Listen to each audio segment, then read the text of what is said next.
Hello student, welcome back to my channel easy science math. और आज हम पढ़ेंगे कक्षा 10 गणित का अध्याय 8 त्रिकोणमिति। और त्रिकोणमिति में इस वीडियो में हम त्रिकोणमिति का इंट्रोडक्शन, इसके मेन पॉइंट्स पढ़ेंगे जो भी इसमें आपको एक्सरसाइज करने में, प्रश्नावली करने में इजी रहेंगे। ठीक है, तो सबसे पहले हम देखते हैं कि ट्रिग्नोमेट्री की उत्पत्ति ग्रीक भाषा से हुई है।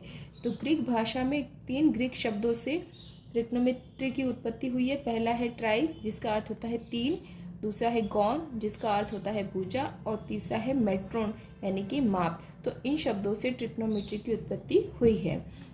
तो ट्रिग्नोमेट्री में त्रिकोणमिति में एक त्रिभुज की भुजाओं और कोणों के बीच के संबंधों का अध्ययन किया जाता है।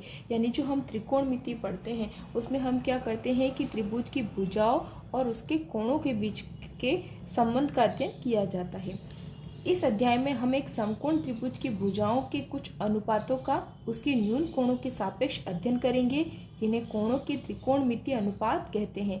यानी कि हम जो पढ़ते हैं कि त्रिकोणमिति अनुपात त्रिकोण, ठीक है। तो त्रिकोणमिति अनुपात क्या होता है कि मान जैसे कि कोई एक समकोण त्रिभुज है। यहाँ पर मैंने एक समकोण त्रिभुज ABC लिया है ना। इस समकोण त्रिभुज में जो B है वो समकोण है, बाकी इसमें जो कोण A है वो न्यून कोण है, और C भी क्या है, न्यून कोण है। ठीक है, तो यहाँ पर हम क्या करेंगे कि समकोण त्रिभुज के मतलब कि इसकी भुजाओं का इसके न्यून कोण के सापेक्ष अध्ययन करेंगे। तो यहाँ पर हमने देखिए, यहाँ पर न्यून कोण हमारे पास सिर्फ क्या है, एक तो C है और A है। तो हम यहाँ पर A न्यून कोण ले रहे हैं। ठीक है, यहाँ पर हम कौन सा न्यून कोण ले रहे हैं, A। तो A न्यून कोण के सम्मुख जो भुजा है BC है ना, A न्यून कोण के सम्मुख कौन सी भुजा है, BC। इसको हम क्या कहेंगे, लंब। ठीक है, हम कोण A की सम्मुख भुजा को क्या कहेंगे, लंब कहेंगे। और न्यून कोण A से जो भुजा लगी हुई है उसको कहेंगे कोण A की संलग्न भुजा, और इसको या फिर इसको हम आधार भी कहेंगे। और समकोण B के सामने वाली भुजा को हम क्या कहेंगे, कर्ण। ठीक है, ये हम कब बात कर रहे हैं, जब समकोण हम न्यून कोण क्या ले रहे हैं, A। ठीक है, तब हमारा लंब होता है BC और आधार क्या होता है, AB। लेकिन जब हम कोण चेंज कर लीजिए, मान लीजिए हमने कोण न्यून कोण की जगह ले लिया न्यून कोण A की जगह ले लिया न्यून कोण C, तो क्या होता है, तो जब हम न्यून कोण C लेते हैं तो इसके सम्मुख भुजा क्या हो जाएगी, AB। यानी कि हमारा जो लंब हो जाएगा वो क्या हो जाएगा, AB। और न्यून कोण C से संलग्न भुजा कौन सी हो जाएगी, BC हो जाएगी। तो आधार क्या हो जाएगा, BC हो जाएगा। और कर्ण तो B समकोण के सम्मुख वाली भुजा ही रहेगी। यानी कि न्यून कोणों को चेंज करने पर कर्ण में कोई परिवर्तन नहीं होता है, सिर्फ परिवर्तन होता है लंब और आधार में। ठीक है, इस चित्र से आपको ये चीज बताई गई है। ठीक है, अब हम क्या करेंगे, ये तो आपको सिर्फ समझाने के लिए। अब हम क्या करेंगे, ये जो है त्रिभुज, इस त्रिभुज में हम कोण A के सापेक्ष इसकी भुजाओं के अनुपात का संबंध देखेंगे। ठीक है, कि कोण A के सापेक्ष इसकी भुजाओं का अनुपात क्या रहता है, अलग अलग हम ज्ञात करेंगे। तो देखिए, समकोण त्रिभुज ABC के न्यून के कोण A के लिए त्रिकोणमितीय अनुपात। यहाँ पर देखिए, यहाँ पर अगर आप जो त्रिकोणमिति पढ़ते हैं तो वहाँ पर आप साइन, कॉस, टेन, कॉट, सेक, कोसेक, ये सारी चीज़ें पढ़ते हैं। तो यहाँ पर देखिए, मैं आपको एक ट्रिक बताती हूँ। वैसे तो इसके लिए फॉर्मूला है, बट मैं आपको एक ट्रिक बताती हूँ। वो ट्रिक है लाल कक्का। क्या है, ल कक्का। ठीक है, तो साइन का जब अगर आपको फॉर्मूला निकालना होगा न्यून कोण के लिए तो आप लिखेंगे लंब बटा कर्ण। कॉस के लिए निकालना होगा तो आप क्या लिखेंगे, आधार बटा कर्ण। और वही मान अगर आपको टेन के लिए निकालना है तो क्या लिखेंगे, लंब बटा आधार। यहाँ पर L का मतलब लंब है, K का मतलब कर्ण है, और A का मतलब आधार है। और जब कॉट के लिए आपको मान निकालना होगा तो क्या हो जाएगा, आधार बटे लंब। सेक के लिए निकालना होगा तो क्या करेंगे, कर्ण बटा आधार। और कोसेक के लिए क्या करेंगे, कर्ण बटा लंब। ठीक है, इस तरह से आप ये मान निकालेंगे। अब यहाँ देखिए, जैसे इस त्रिभुज में अगर हम न्यून कोण A के लिए साइन A निकालते हैं, क्या निकालते हैं, साइन A। तो साइन ए मैंने अभी आपको बताया कि साइन का फॉर्मूला क्या होता है, लंब अपॉन कर्ण। ठीक है, क्या होता है, लंब अपॉन कर्ण। तो यहाँ आप लंब बटा कर्ण लिख देंगे। ठीक है, अब लंब देखिए हमने ये बोला था कि न्यून कोण के सम्मुख भुजा क्या होती है, उसका लंब होती है। तो अगर आप सूत्र देखोगे तो यहाँ से इसका सूत्र क्या हो जाएगा, कोण ए की सम्मुख भुजा। ठीक है, कोण ए की सम्मुख भुजा जो कि क्या है BC, और बटे में क्या आ जाएगा, कर्ण। कर्ण क्या है, AC। ठीक है, ये होता है साइन ए का फॉर्मूला, कोण ए की सम्मुख भुजा बटा कर्ण। तो कोण ए की सम्मुख भुजा क्या है, BC, और कर्ण क्या है, AC। और अगर आप ट्रिक से समझना चाहो, साइन का फॉर्मूला होता है लंब बटे कर्ण। ठीक है, लंब आप देखिए क्या है, BC है, और कर्ण क्या है, AB है। ठीक है, तो इस तरह से आप ट्रिक से कर सकते हैं। नेक्स्ट, अगर इसी तरह आपको कोस का फॉर्मूला याद करना है, ठीक है, तो यहाँ पर मैंने वापस फॉर्मूला लिख दिया है। कोस के लिए क्या हो जाएगा, आधार बटे कर्ण। आपने यहाँ लिख दिया आधार बटे कर्ण, और ये मैंने चित्र भी यहाँ पर वापस आपको समझा दिया है।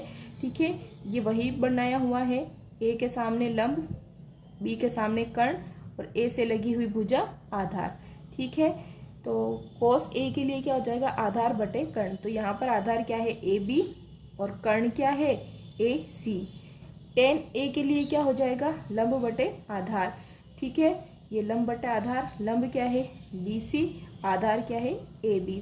कॉसेक के लिए, ठीक है, तो कॉसेक के लिए अगर आप देखिए ये साइन है, ये कॉसेक है, तो आप कॉसेक को, साइन का लंब अपॉन कर्ण होता है, आप कॉसेक को क्या लिख सकते हैं, 1 अपॉन साइन ए भी लिख सकते हैं। ठीक है, जब आप यहाँ पे 1 अपॉन साइन ए लिखेंगे तो साइन ए का मतलब क्या है, लंब, जो साइन ए के लिए लंब क्या है, BC, और अपॉन कर्ण, कर्ण क्या है इसके लिए, AC। तो यहाँ पे AC लिखा है। जब आप इसको सॉल्व करोगे तो AC ऊपर चला जाएगा और BC क्या हो जाएगा, यहाँ पर नीचे आ जाएगा। तो आप इसका मान ऐसे भी निकाल सकते हो, नहीं तो आप कॉसेक का मान कर्ण बटा लंब भी निकाल सकते हो। देखिए साइन और इन अनुपातों में साइन और कॉसेक एक दूसरे के व्युत्क्रम होते हैं, है ना, उल्टे होते हैं। तो आप ऐसे भी निकाल सकते हो इन सारे मानों को, नीचे वाले मानों को, या फिर आप डायरेक्ट इसका कर्ण बटे लंब करके भी आंसर निकाल, मतलब अनुपात निकाल सकते हो। कर्ण का मतलब AC, ये देखिए ये चित्र में बना हुआ है, कर्ण AC जो कि मैंने यहाँ बना रखा है, और लंब यानी कि BC, ये देखिए ये BC बना रखा है। ठीक है, आप इसी तरह आप सेक का निकाल लोगे। सेक का फॉर्मूला आपको यहाँ से आप देख सकते हैं, कर्ण बटे आधार। ठीक है, ये सेक का कर्ण बटा आधार लिख रखा है, और त्रिभुज के चित्र में आप देखिए कर्ण और आधार की भुजाओं के नाम लिख देंगे। कोट ए का क्या हो जाएगा, कोट ए के लिए लिखा हुआ है आधार बटे लंब, तो यहाँ पर आधार बटे लंब लिखा हुआ है, और फॉर्मूला में चित्र में त्रिभुज में देख करके आप ये भुजाओं के नाम लिख सकते हैं कि कौन सी भुजा आधार है और कौन सी भुजा लंब है। वैसे जो अगर हम न्यून कोण सब में ए ले रहे हैं, तो हर स्थिति में कोण, न्यून कोण ए के लिए लंब और आधार और कर्ण ए की भुजा होंगी, है ना। जैसे कि अगर लंब BC है, आधार क्या है, AB है, और कर्ण क्या है, AC, तो इन सब के लिए लंब कर्ण आधार यही रहेंगे। लेकिन अगर हम कोण चेंज करते हैं, जैसे मान लो कोण A की जगह न्यून कोण C लेते हैं, तो उसके लिए आधार और लंब क्या हो जाएंगे, बदल जाएंगे, कर्ण वही भुजा रहेगी, कर्ण कभी भी चेंज नहीं होगा। ठीक है, अब यहाँ पर आप देखिए tan A का एक फॉर्मूला होता है। ठीक है, आप tan को ऐसे भी निकाल सकते हैं जैसे मैंने पहले निकाल के बताया, या फिर एक tan का एक फॉर्मूला होता है, इसकी भी कभी आगे ज़रूरत पड़ेगी। ठीक है, इससे भी वही मान आएगा, कोई फर्क नहीं पड़ता है। तो tan A बराबर क्या होता है, sine A upon cos A। ऊपर से देख के आप साइन A का मान यहाँ पर लिख देंगे, कॉस A का मान यहाँ पर लिख देंगे, ये AC से AC कट जाएगा, क्या बचेगा, BC अपॉन AB। ठीक है, तो आप tan A का मान इस तरह से भी निकाल सकते हैं। यहाँ पर देखिए हम जो लिख रहे हैं sine A, cos A, tan A, तो यहाँ पर साइन और A के बीच, ठीक है, इस तरह से जो हम लिख रहे हैं, यहाँ पर साइन A और साइन के बीच में और ए के बीच में कोई चिन्ह नहीं है, तो इसका मतलब ये नहीं कि ये दोनों गुणा हो रहे हैं। क्योंकि कई बार हम कहते हैं कि जब दो मतलब कि मान दिए होते हैं, जैसे यहाँ पर साइन है और यहाँ पर ए है, अगर इन दोनों के बीच कोई चिन्ह नहीं है तो गुणा है। लेकिन यहाँ पर ये गुणा नहीं हो रहे। यहाँ पर साइन ए कोई एंगल का मान है और उसका एक कोई पर्टिकुलर मान होगा, ठीक है। जैसे साइन 30 डिग्री, उसका मान आपको टेबल में, आपको पता है त्रिकोणमिति में टेबल होती है, उसमें सब साइन 30 डिग्री, 45 डिग्री, 90 डिग्री, इन सब के क्या होते हैं, मान होते हैं। तो यहाँ पर इसका मतलब ये दोनों गुणा नहीं है, ठीक है। साइन ए का होल स्क्वायर, इसका मतलब क्या होगा, साइन स्क्वायर ए। इसका मतलब ये नहीं कि एंगल का यानी कि कोण का जो मान दे रखा है उसका भी हमें गुणा कर, उसका भी स्क्वायर करना है, ऐसा नहीं है। साइन ए का होल स्क्वायर, इसका मतलब जो साइन स्क्वायर ए ये होता है इसका मतलब। तो देखिए नेक्स्ट पॉइंट है, यदि कोण समान बना रहे तो एक कोण के त्रिकोणमितीय अनुपातों के मानों में त्रिभुज की भुजाओं की लंबाइयों के साथ कोई परिवर्तन नहीं होता है। यहाँ पर देखिए अब एक टेबल दे रखी है, ठीक है।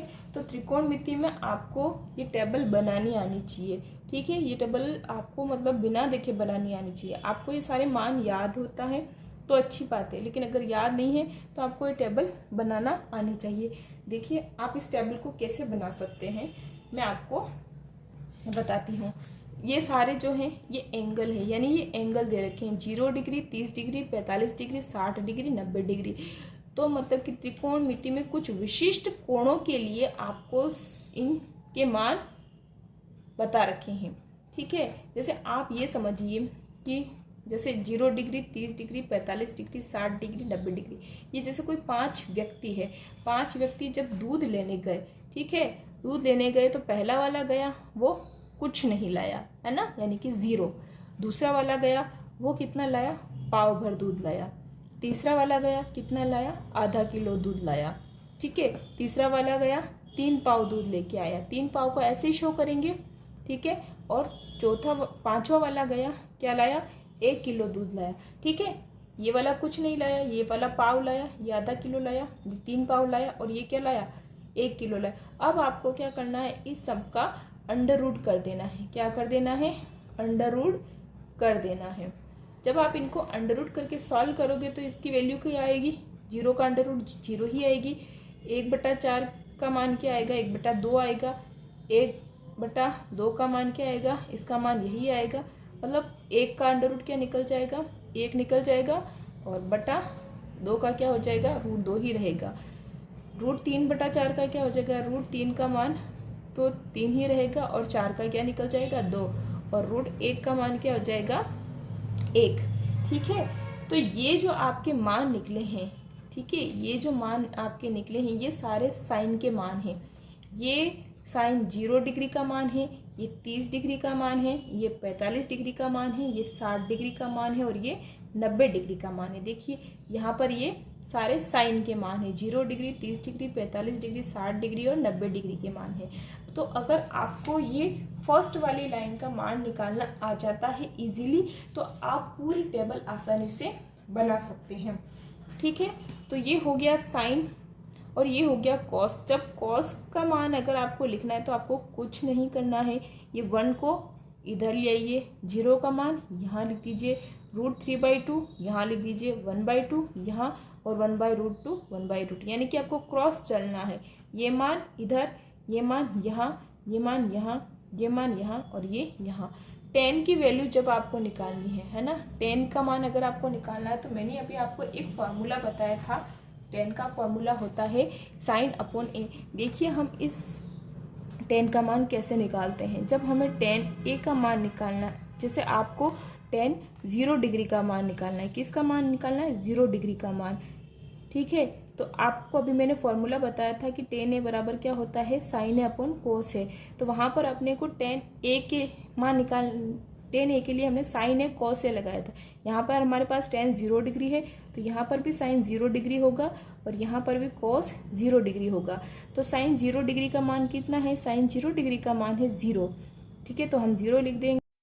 cos 0 डिग्री का मान क्या होगा, 1, तो यहाँ पर 1 लिख देंगे, और 0 में जब आप 1 का भाग दोगे तो हमेशा आपके पास क्या आएगा, 0, यानी कि 0 डिग्री का मान आपके पास क्या आया है, 0, जो कि यहाँ पे लिखा हुआ है।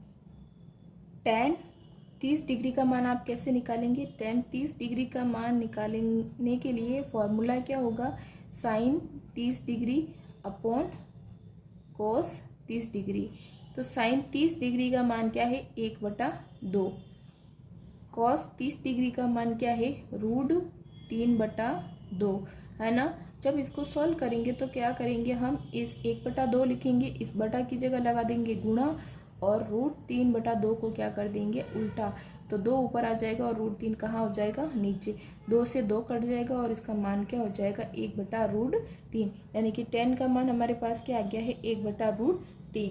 इसके बाद अगर आप लोगों को tan 45 डिग्री का मान निकालना है तो इसका फॉर्मूला होगा sin 45 degree upon cos 45 degree. 1/√2 1/√2 दोनों कट जाएंगे और क्या मान आ जाएगा? 1, है ना। और यहाँ पर अगर आपको tan 60 डिग्री का मान निकालना है तो आप क्या करेंगे? sin 60 डिग्री में cos 60 डिग्री का भाग देंगे, यानी कि √3/2 में आप डिवाइड करेंगे 1/2। जब आप, ठीक है, √3/2 में डिवाइड करेंगे 1/2। जब इसको सॉल्व करेंगे √3/2 बटे की जगह लगाएंगे गुणा, और 1/2 का क्या हो जाएगा? 2/1।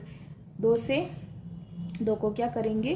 काट देंगे और क्या बचेगा? √3। ठीक है, तो यहाँ पे √3 आ जाएगा। और जब आपको tan 90 डिग्री का मान निकालना है तो sin 90 में cos 90 का भाग देंगे। ठीक है, 1 में 0 का भाग देंगे, तो 1 में जब 0 का भाग देंगे तो क्या आएगा? इन्फिनिटी, जिसको हम क्या लिखेंगे? अपरिभाषित। ठीक है, यहाँ तक हो गया। अब हमें कोसेक का मान निकालना है। तो अभी हमने एक ये फॉर्मूला भी देखा था, मैंने आपको बताया था कि कोसेक जो होता है वो क्या होता है? साइन का व्युत्क्रम होता है, यानी कि कोसेक का मान 1/sin A होता है। यह अगर 0 डिग्री का मान निकालना है, ठीक है, कोसेक 0 डिग्री का मान आपको निकालना है तो आपको क्या लिखना पड़ेगा? 1/sin 0 degree. तो 1/sin 0 डिग्री का मान कितना है? sin 0 डिग्री का मान कितना है? 0। तो यहाँ पे आप 0 लिखेंगे, तो 1 में जब 0 का भाग देंगे तो क्या आएगा? इन्फिनिटी, या फिर जिसको हम क्या कहेंगे? अपरिभाषित।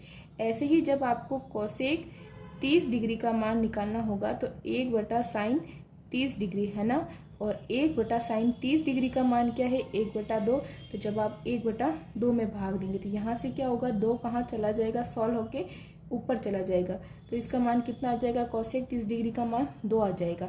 ऐसे ही जब आपको कोसेक 45 डिग्री का मान निकालना है तो आप क्या करेंगे? 1/sin, इसका उल्टा कर देंगे, √2 कहाँ चला जाएगा? ऊपर। और जब कोसेक 60 डिग्री का मान निकालना है तो 2 ऊपर चला जाएगा और √3 कहाँ आ जाएगा? नीचे। और ऐसे ही जब हम 90 डिग्री का मान अगर आपको निकालना है ना, तो 90 डिग्री में क्या होगा? कोसेक 90 डिग्री बराबर क्या होगा? 1/sin 90 degree. तो ये 1 और sin 90 डिग्री का मान भी होता है 1, और 1 में 1 को डिवाइड करेंगे तो क्या आएगा? 1 आएगा।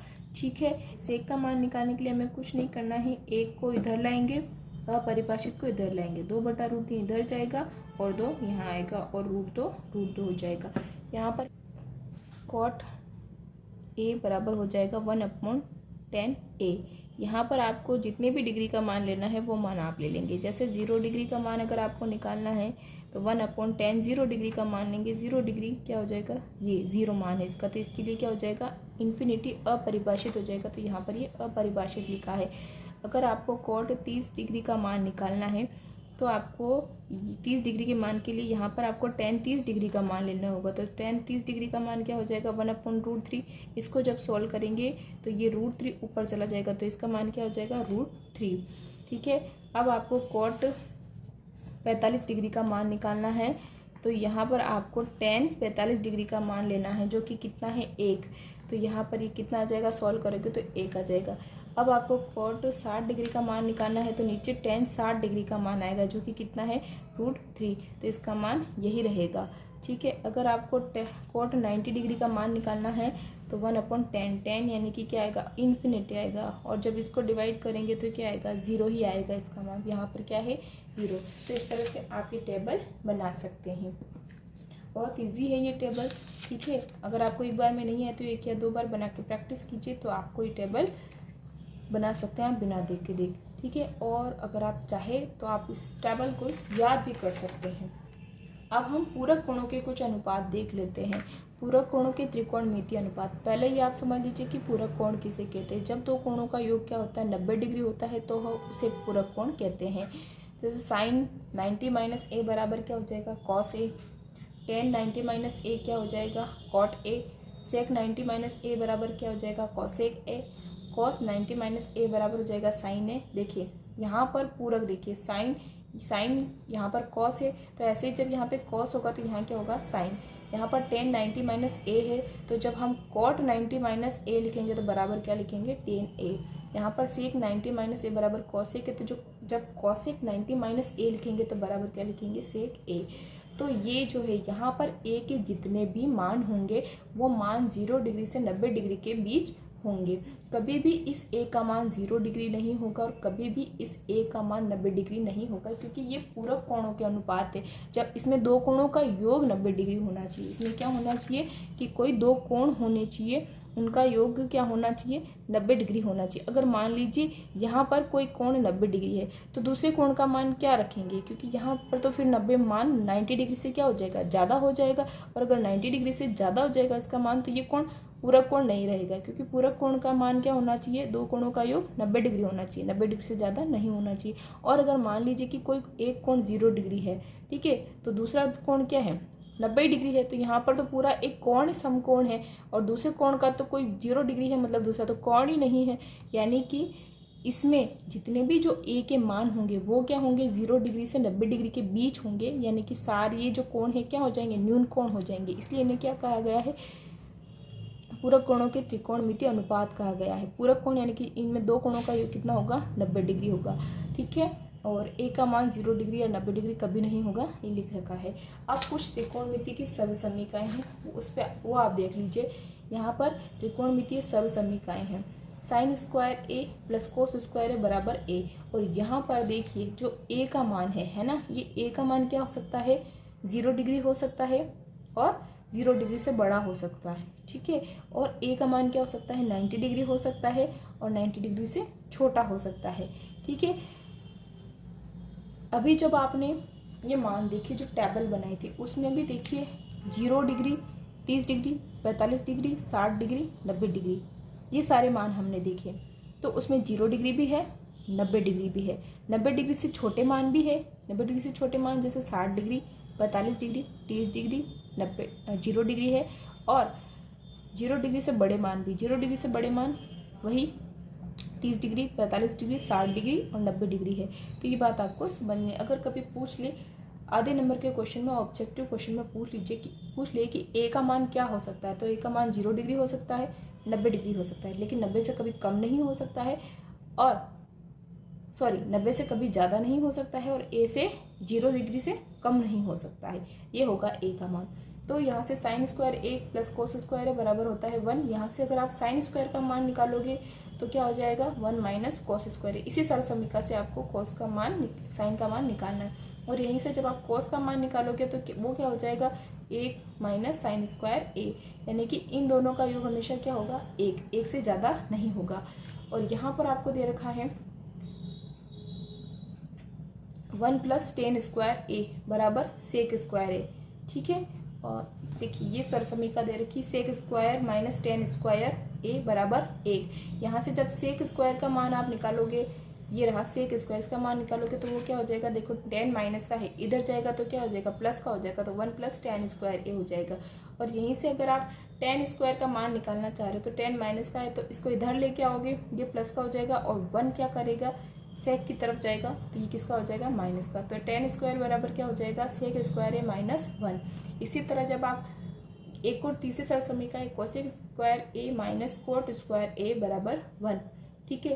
तो यहाँ से जब आप कोसेक स्क्वायर ए का मान निकालोगे तो उसके लिए कोट को यहाँ से हटाना पड़ेगा, कोट एक की तरफ जाएगा तो किसका हो जाएगा प्लस का हो जाएगा, तो क्या हो जाएगा कोट स्क्वायर ए 1 प्लस कोट स्क्वायर ए। इसी तरह अगर आपको कोट का मान निकालना है तो एक को कोसेक की तरफ भेजना पड़ेगा तो वो किसका हो जाएगा माइनस का, तो इस तरह से कोट का मान निकल जाएगा।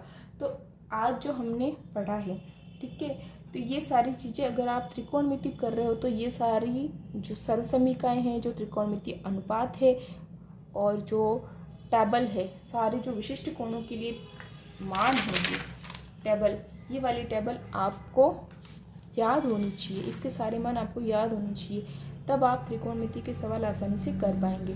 तो आप लोगों को अगर मेरा वीडियो अच्छा लगा है तो उसे अपने दोस्तों को शेयर कीजिए, लाइक कीजिए, कमेंट कीजिए। मेरे चैनल पर अगर नए हैं तो चैनल को सब्सक्राइब कीजिए और मिलते हैं नेक्स्ट वीडियो में। तब तक के लिए थैंक यू।